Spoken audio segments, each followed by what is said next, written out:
2v8 is here, and let's get the elephant out of the room. The killer queue times are long. Anyway, during the initial release of this game mode a couple months ago, I was so excited to have a killer buddy that I didn't look too closely at the survivor side. There have always been multiple survivors, so it shouldn't be that much of a difference to have a couple more, right? Wrong. In normal 1v4, every single survivor matters. It's why tunneling is such a viable strategy. Turning the 1v4 into a 1v3 makes the game that much easier. Every survivor has a role, a purpose, and stands out in their own way. Now you look at an 8-man team, and the same just isn't true. 4 is a group, 8 is a crowd. A simple way to put it is, on the plus side, you're less important. But also, you're less important. And I was curious about whether being less important to the team would help or hinder my performance. So I chose the medic class, put on my best outfit, and readied up.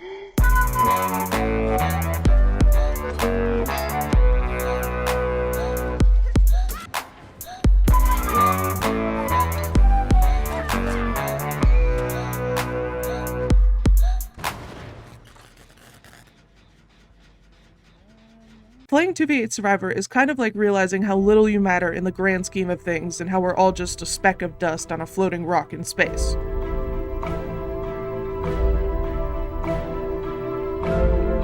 It doesn't really matter if you die, it doesn't really matter if you have a particularly good chase, or make a particularly good or bad play. And this existentialism can lead to spiraling and being frustrated because your team doesn't care about you, or it can lead to a sense of freedom, of having no pressure on you and leaning on the safety net of there just being so many survivors. It's a lot easier to relax when you always assume that something is getting done by someone else. Although on the flip side, there were multiple scenarios where generators didn't get done, or survivors didn't get unhooked, because everyone assumed everyone else was going to do that. And I think that leads us nicely into a phenomenon I noticed a lot in these games. Social loafing. It basically means that in groups where everything leads to a shared outcome, individuals might put less effort into their performance because they're not really being graded individually. When a survivor team wins or loses, there's rarely a specific person to point to as being the cause of this. And because there's no direct link of outcome to performance, people relax and feel less pressure to perform optimally because we're all just assuming that everyone else is doing stuff. And for the most part,